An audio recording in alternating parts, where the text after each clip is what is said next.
আবারও প্রকাশ্যে তৃণমূল কাউন্সিলরের দাদাগিরির ঘটনা। এই অভিযোগের শিরোনামে এবার কামারহাটি পুরসভার ৩১ এবং ৩০ নম্বর ওয়ার্ড।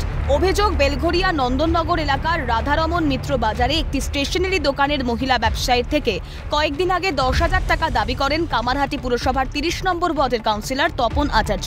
মহিলা ব্যবসায়ী টাকা দিতে অস্বীকার করায় ৮ই আগস্ট কাউন্সিলর তপন আচার্য দলবল নিয়ে তাঁর দোকানের সামনে হাজির হন এবং চড়াও হন ওই মহিলার উপর।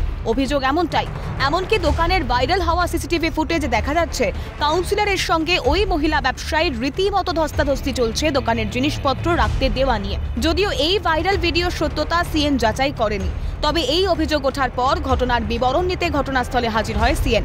মহিলা ব্যবসায়ীর কথায় তার দোকান ৩১ নম্বর ওয়ার্ডে, অথচ ৩০ নম্বর ওয়ার্ডের কাউন্সিলর তার দোকানে এসে তার উপর হামলা চালান টাকা না দেওয়ার জন্য। ১০,০০০ টাকা সেটা আমি দিতে পারবো না, কয়েকদিন আগেই বলেছিলেন। হ্যাঁ, যেহেতু দিতে পারবো না, আমি 10 পয়সাও আমি দিতে পারবো না। আমি বৃদ্ধ মানুষ, দোকানদারি করে সংসার চালাই। পরে উনি আরও কিছু ছেলেপুলে নিয়ে আমার দোকান ঘেরাও করে। দোকান ঘেরাও করার পরে দোকান আমাকে খুলতে দেবে না। আমি বললাম, আমার দোকানে আমি খুলবো, আমার রুটি রোজগারে বাধা দেওয়ার অধিকার আপনাকে দিয়েছে। মহিলা ব্যবসায়ীর আরও অভিযোগ, এই ধস্তাধস্তির জন্য ৮ই আগস্ট তিনি আহতও হন। সাগর দত্ত মেডিকেল কলেজে প্রাথমিক চিকিৎসা করান।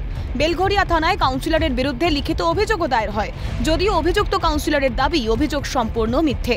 ওই মহিলা ব্যবসায়ী সরকারি জায়গা দখল করে রেখেছে, যার ফলে রাস্তা সংস্কারের কাজ সম্পন্ন করা যাচ্ছে না। সেই কথা বোঝাতেই দোকানের সামনে জড়ো হয়েছিলেন তাঁরা। এমনটা জানিয়ে অভিযুক্ত কাউন্সিলর বলেন, তাঁর বিরুদ্ধে ওঠা তোলাবাজির অভিযোগ সর্বৈব মিথ্যে। টোটালি মিথ্যে একদম। আর আপনি যদি দেখেন, আমি কেন মিথ্যে বলবো, আপনি এলাকার যদি লোকের থেকে একটু রিপোর্ট নেওয়া, যেটা আপনি বলেছেন ১০,০০০ টাকা, আর যদি কেউ এলাকায় আমার নামে এই এলিগেশন দিতে পারে, আমি যা বলবেন সেটাই বলবো। সিএন এই ঘটনা সম্পর্কে প্রতিক্রিয়া নিতে পৌঁছয় কামারহাটির বিধায়ক মদন মিত্রের কাছেও। মদন মিত্রের কথায় ঘটনা অত্যন্ত নিন্দনীয়।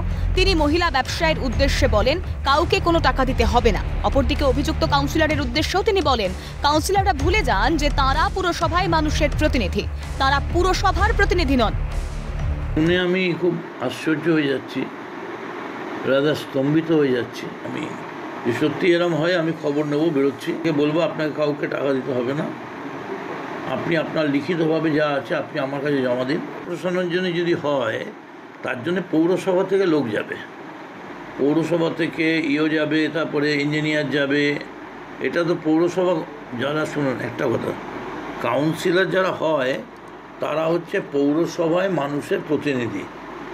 তারা কিন্তু পৌরসভার প্রতিনিধি নয় যে তারা পৌরসভার চিফ ইঞ্জিনিয়ার যে কাজ সেটা গিয়ে করবে, অ্যাসিস্ট্যান্ট ইঞ্জিনিয়ারের যে কাজ সেটা করবে। আবারও বেলঘরিয়া অঞ্চলে তৃণমূল কাউন্সিলরের দাদাগিরির এমন ঘটনায় এলাকায় চাঞ্চল্য। এই ঘটনায় ক্ষোভে ফুঁসছেন ওই মহিলা ব্যবসায়ী। তার কথায় তার রুটি রুজিতে কেউ কোপ বসাতে পারেন না। সেই রুটি রুজিতে কোপ বসানোর অভিযোগেই অভিযুক্ত তৃণমূল কাউন্সিলর ক্ষোভ ওগরাচ্ছেন এলাকাবাসীরাও। শান্তনু সাহার রিপোর্ট, ক্যালকাটা নিউজ।